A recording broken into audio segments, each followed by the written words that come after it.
There is a moment every parent knows. Your child is crying, really crying, and you don't know what to do. So you try to fix it.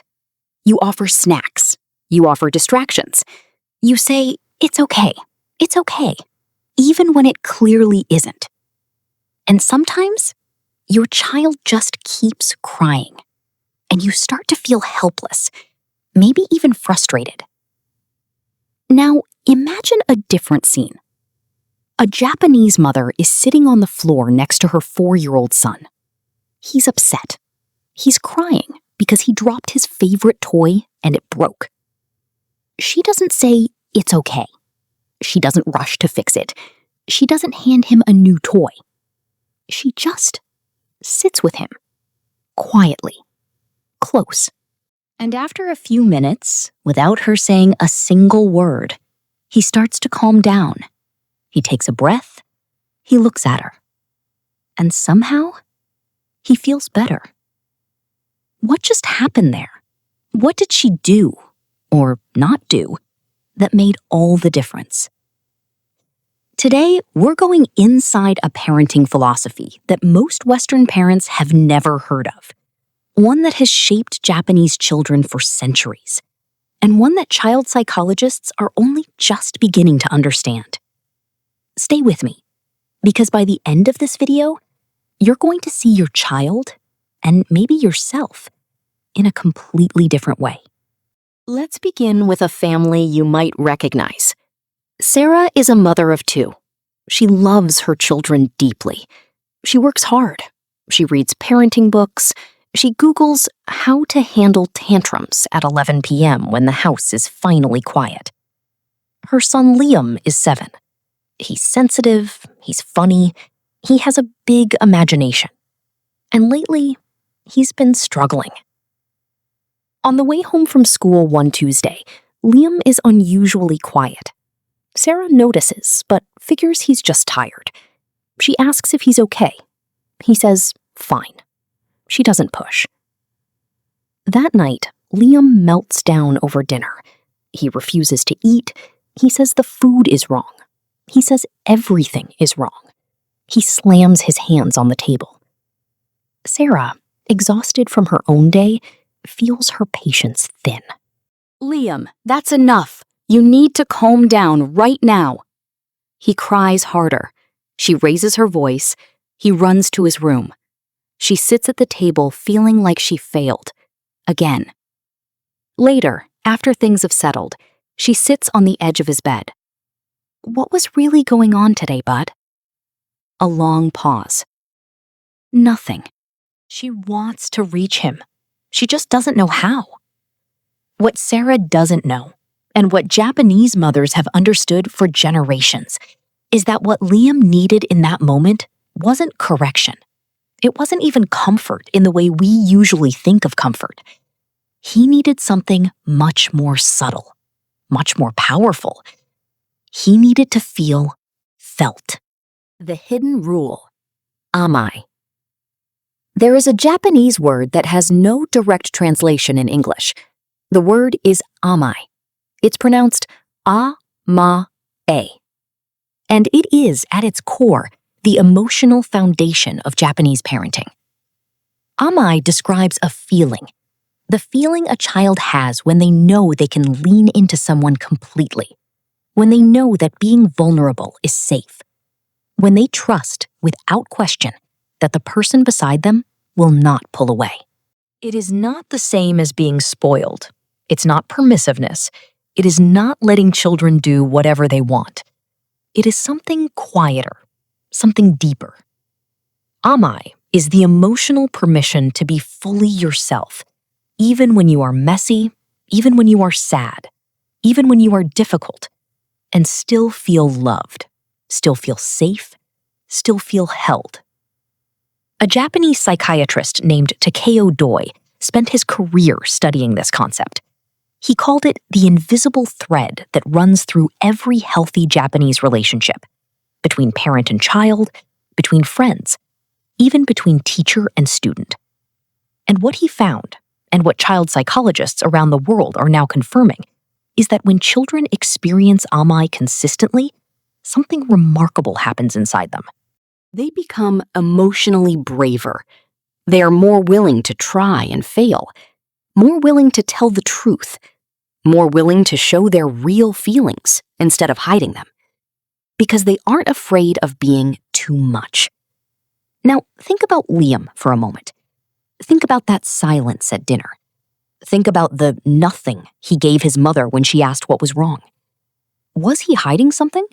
Yes, but not because he's a difficult child, not because he doesn't trust his mother. He was hiding because somewhere along the way, a very young child learned something that no child should ever have to learn. He learned that some feelings are too big to share.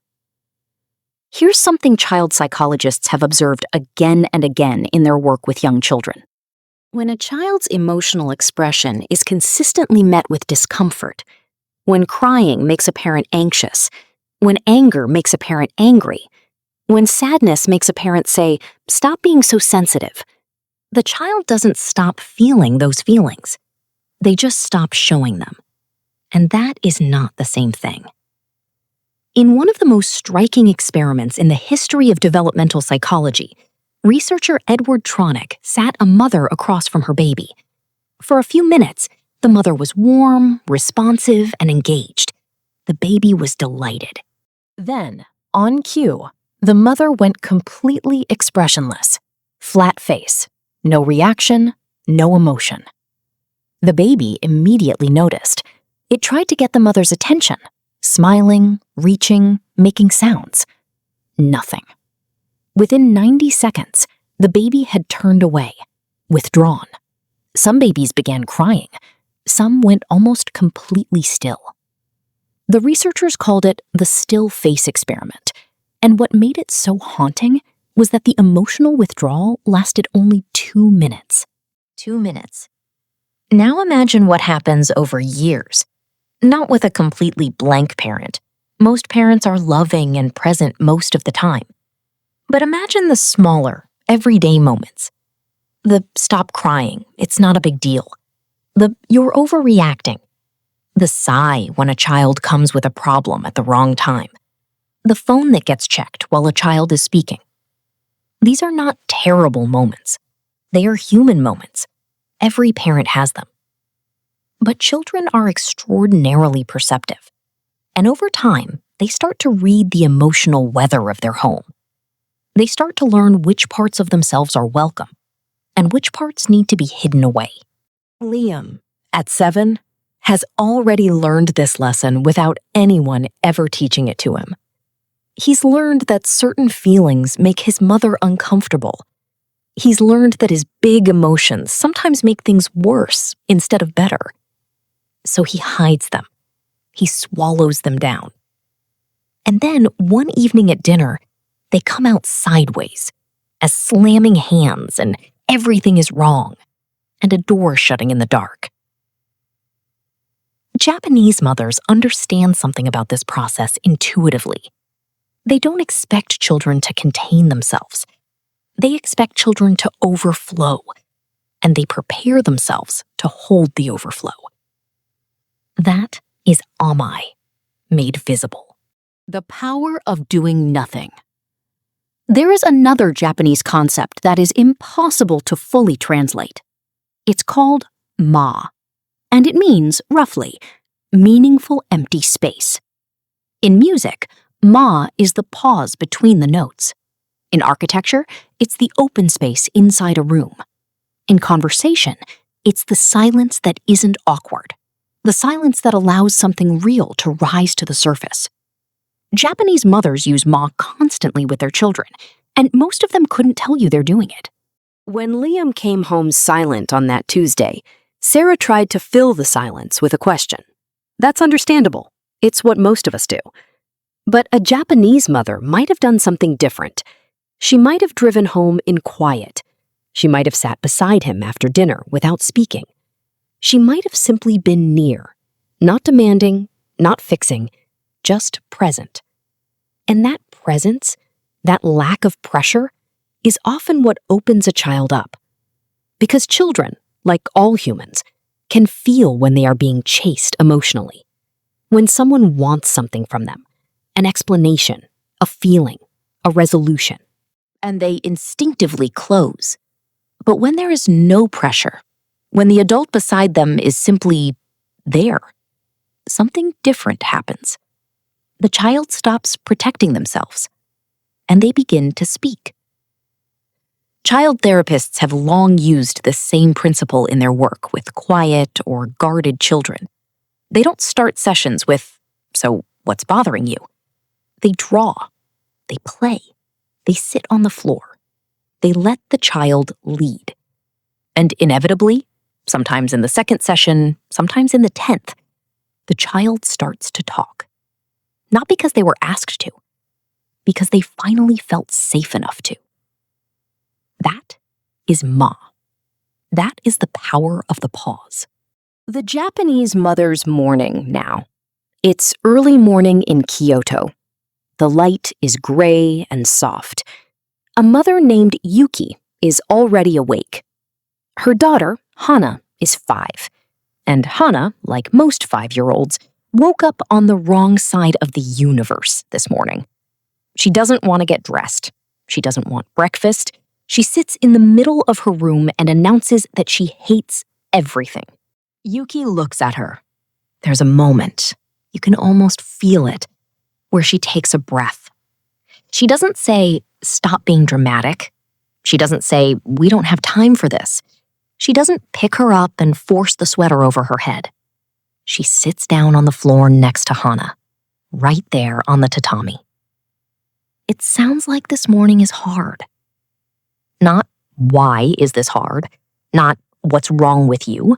Not, "We're going to be late." Just, it sounds like this morning is hard.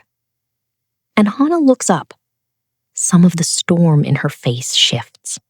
"I don't want to go to school today." "I know," says Yuki. "Sometimes I don't want to go to work either." A pause. "But I still go. And I always feel a little better when I see people I like." She holds out the sweater. Not as a command, as an offer. Hana takes it. This scene might look small. It might look like not much happened. But emotionally, everything happened. Yuki validated her daughter's feelings without amplifying them. She didn't panic, so Hana didn't escalate. She offered a perspective without dismissing Hana's reality. And then she moved forward, together. This is not a technique she learned from a book. It is something woven into the fabric of how she was raised and how her mother was raised before her. It is the practice of amae, lived out in a Tuesday morning before school. The science behind the silence. Now let's talk about what's actually happening inside a child's mind during these moments. Not in clinical terms, but in emotional ones. When a child is upset, really upset, something powerful takes over inside them. The thinking part of their mind goes quiet. The feeling part takes over completely.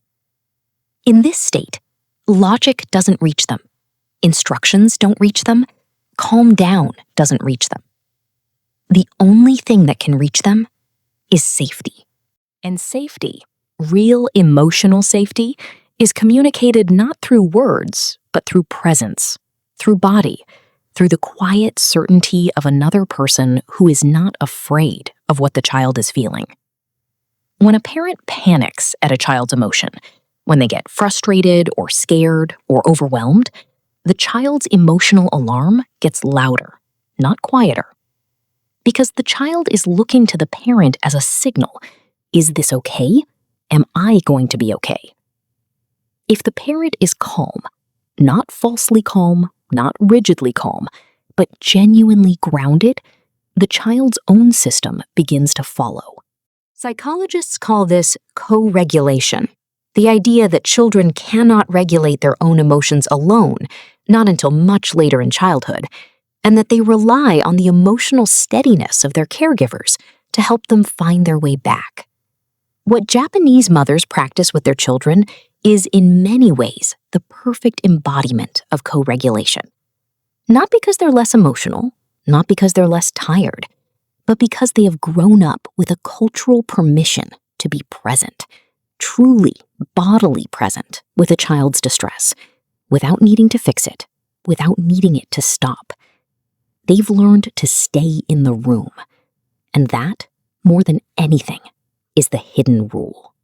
The deeper truth, second, and belonging. There is something else worth understanding about Japanese parenting that most Western observers miss. Japanese culture places enormous value on a concept called second, the sense of belonging to a larger world beyond yourself, the awareness that you are part of something, and that your actions, your emotions, and your presence all affect that larger whole. For children raised within this worldview, emotional regulation isn't just about feeling better. It's about being able to show up fully for others. It's a form of relational responsibility. And Japanese mothers, consciously or not, teach this through everything they do.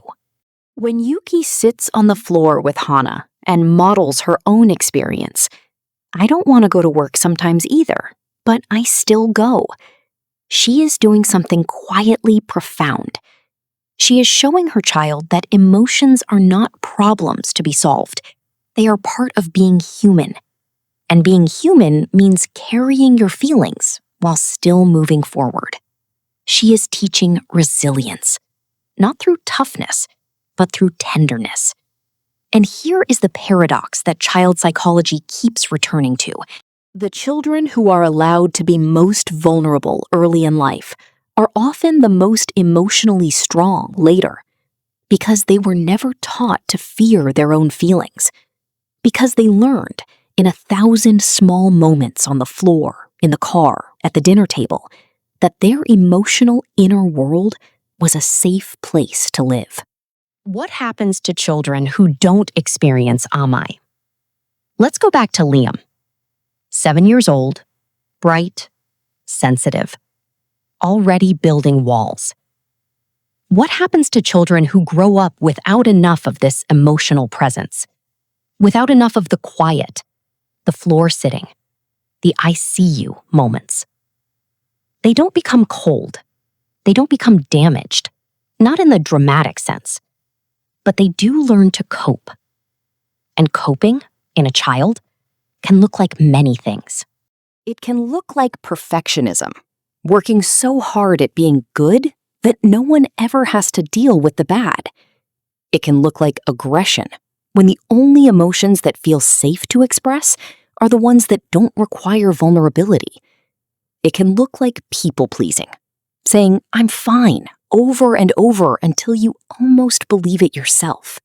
It can look like withdrawal, silence at dinner, nothing when someone asks what's wrong. These aren't character flaws. They are emotional adaptations. They are what children build when they sense, rightly or wrongly, that their full emotional self isn't entirely safe to show. The tragedy is that most parents who raised these children loved them enormously. They just never learned this particular language. The language of staying. 3 tools, Japanese-inspired practices for tonight. Now, let's make this real. Here are 3 things you can do, starting tonight, that are grounded in the principles we've been talking about. They are simple. They don't require perfect parenting. They just require a willingness to try. Tool 1, the floor rule. When your child is upset, really upset, get on their level, physically. Not towering above them, not calling to them from another room. Sit down, on the floor if you need to, at eye level. This does something immediate and powerful to a child's nervous system. It removes the visual dynamic of authority and replaces it with the visual signal of presence, of equality, of "I'm here." You don't need to say much. You can say, "I can see this is really hard right now." And then, stay. Don't reach for your phone. Don't look at the clock. Just be there. What this communicates to your child, below any words, is your feelings are not too much for me. I am not leaving. That message, received enough times, begins to change something fundamental in how a child sees themselves. Tool 2. Name it before you fix it. Most parents jump immediately to solutions. Let's fix this. Let's calm down. Let's think about what we can do. Japanese mothers, almost universally, name the feeling first. It sounds like you're really disappointed. That must have felt really unfair. I can see how much that hurt you. This is not weakness. This is not dwelling. This is the fastest path through. Because when a child's feeling is named accurately, when they feel truly seen, the emotional intensity begins to drop almost immediately. They don't need to keep escalating to get you to notice. You've already noticed. Name it. Then, only then, problem solve. If a solution is even needed. Often it isn't. Often the feeling just needed a witness. Tool 3. The quiet return. After a conflict, after a meltdown, after a hard moment, Japanese mothers do something many Western parents skip. They return. Quietly, without drama. Not to relitigate what happened, not to deliver a lesson, just to reconnect. They might bring a small snack. They might sit nearby without speaking. They might simply say, "I love you. We're okay." This return is not a reward for bad behavior. It is a repair. It communicates something critical to a child. The relationship is bigger than the conflict. Our connection does not break when things get hard. Child psychologists who study attachment have found that it is not conflict itself that damages the bond between parent and child. It is unrepaired conflict. It is the lingering silence, the coldness that stretches into the next morning, the feeling that something between us broke and didn't get fixed. The quiet return fixes it. It can take 30 seconds. It can happen without a single word. But it tells your child, we are still us. A few weeks after that difficult Tuesday, something shifts. Sarah has been trying something. Nothing dramatic. She's been sitting down more, asking less, staying longer in the hard moments instead of trying to rush them to resolution. One evening, Liam comes and sits beside her on the sofa. She doesn't look up from her book right away. She just makes a little space, moves slightly toward him. After a while, he says, "There's this kid at school. He keeps saying my drawing is stupid." Sarah puts her book down. She doesn't immediately say, "Ignore him." She doesn't say, "Tell the teacher." She says, "That must feel really awful. You put so much into your drawings." Liam looks at her. Something in him relaxes. "Yeah," he says, "it really does." And then, slowly, he tells her everything. About the kid, about the classroom, about feeling embarrassed, about wanting to stop drawing altogether, and then deciding that was stupid because he loves drawing. Sarah listens. She doesn't solve. She doesn't advise. She just stays. And when he finally runs out of words, he leans against her shoulder, and she wraps an arm around him. And they sit like that for a while, in the quiet. This is amae. Not in a tatami room in Kyoto, on a sofa in an ordinary house, between an ordinary mother and her ordinary, extraordinary son. Japanese mothers do not follow a rule book. They follow a feeling. The feeling that a child is never too much, that emotions are not emergencies, that the most powerful thing you can offer another person, especially a small person just beginning to understand the world, is your unhurried, undivided, unafraid presence. We live in a world that tells us to be productive, to be efficient, to solve and fix and move forward. Children don't need us to be efficient. They need us to be there. There is a Japanese proverb that says, "A child grows not from what you give them, but from who you are when you are with them." That's the hidden rule. Not a technique, not a script, not a method you can master in 30 days. A way of being. And the extraordinary, humbling, hopeful truth is this: it is never too late to begin. The child across from you right now, whether they are 4 or 7 or 14, is still watching, still noticing, still quietly asking the question every child has ever asked. Are you going to stay? You already know the answer. Now let them feel it. If something in this video landed for you, if you saw yourself in Sarah or remembered being Liam, I'd love to hear from you in the comments. Tell me, what does it look like in your home when you try to just stay? What gets in the way? What makes it easier? This is a community of parents who are trying to do this better, not perfectly, just more thoughtfully. And your story might be exactly what another parent needs to hear today. If this video helped you see something in a new way, please share it with someone who might need it.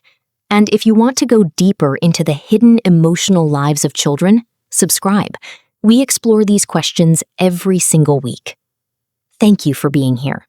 Thank you for caring enough to watch to the end. See you in the next one.